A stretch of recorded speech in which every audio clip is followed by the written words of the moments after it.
Hello, friend. নমস্কার বন্ধুরা, high. আমি আবার এসে গেছি একটা নতুন রেসিপি নিয়ে। আজকে আমি বানাচ্ছি টমেটো পোস্ত। তার জন্য আমি নিয়েছি এখানে টমেটো কুচো করে রেখেছি, দেখুন টমেটো।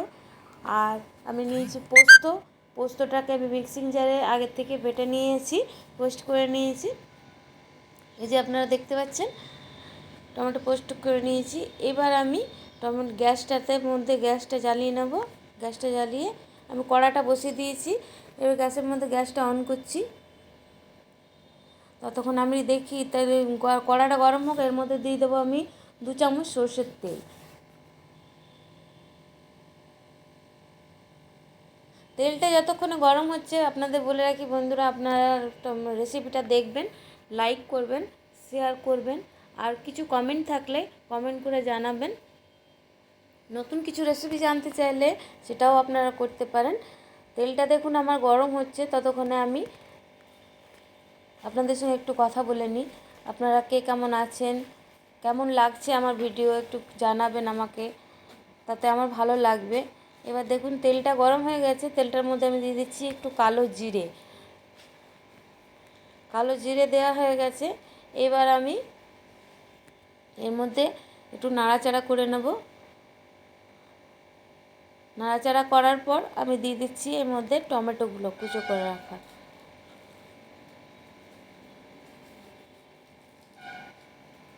টমেটো দিয়ে দিলাম।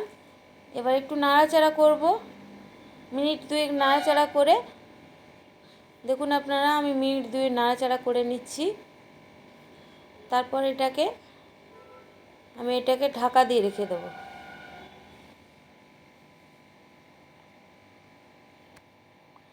এটা ঢাকা দিয়ে যতক্ষণে 2 মিনিট এটা একটু নরম হচ্ছে, 2 মিনিট পর আমি আবার ফিরে আসছি। ততক্ষণ আপনাদের সঙ্গে একটু বকবক করলাম। এবার আবার দেখুন ঢাকাটা খুলে দেখছি টমেটোটা একটু নরম হয়ে এসেছে, দেখতেই পাচ্ছেন আপনারা। আরও কিছুক্ষণ হবে, তাই আর একটু আমরা চাপা দিয়ে রেখে দেবো। এর মধ্যে একটু নুন দিয়ে দেবো, আন্দাজ মতো নুন দিয়ে দিলাম, পরিমাণ মতো নুন দিয়ে আমি এটাকে আবার চাপা দিয়ে দেবো।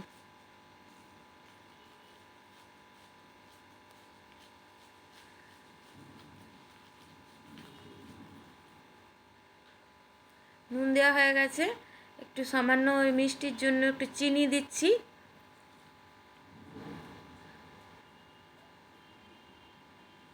আবারও এটাকে চাপা দিয়ে রেখে দেব মিনিট 2। চাপা দিয়ে রেখে দেবো এটাকে।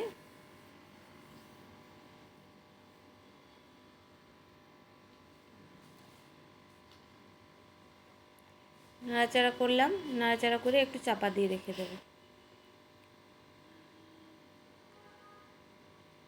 আপনারা ভিডিওটা কে কোথার থেকে দেখছেন সেটাও আমাকে জানাবেন। দেখুন টমেটোটা নরম হয়ে গেছে, ঢাকা খুলে দেখছি গলে গেছে একদমই। দেখতেই পাচ্ছেন আপনারা টমেটোটা নরম হয়ে এসছে। এইভাবে আপনাদের টমেটোটা ঠিক নরম হয়ে আসবে।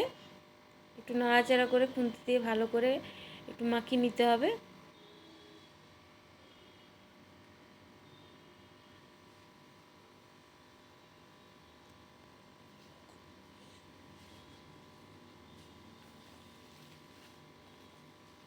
দেখুন আমার টমেটোটা কিন্তু অনেকটাই হয়ে এসছে। আমি মিনিট 2 আরও এর মধ্যে আমি করে নিলাম ঢাকা খুলে।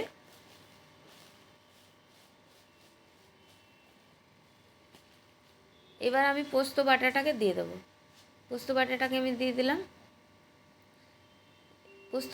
বাটাটা দেওয়ার পর আমি আর বেশি নাড়াচাড়া করব না, এলে নাড়াচাড়া করলে একটু ছানা ছানা মতো হয়ে যায়, দেখতে ভালো লাগে না, ফেটে যায়। তাই জন্য আমি ঠিক নামানোর আগে পোস্তটা দিয়ে দিই। পোস্তটা দিয়েই আমি কিন্তু গ্যাসটা বন্ধ করে দেবো। দেখুন পোস্তটা আমার দেওয়া হয়ে গেছে। এবার আমি গ্যাস ওভেনটাকে অফ করে ঢাকা দিয়ে রাখবো কিছুক্ষণ।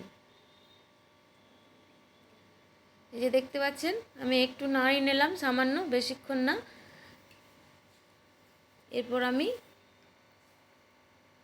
গ্যাস ওভেনটাকে বন্ধ করে দেবো।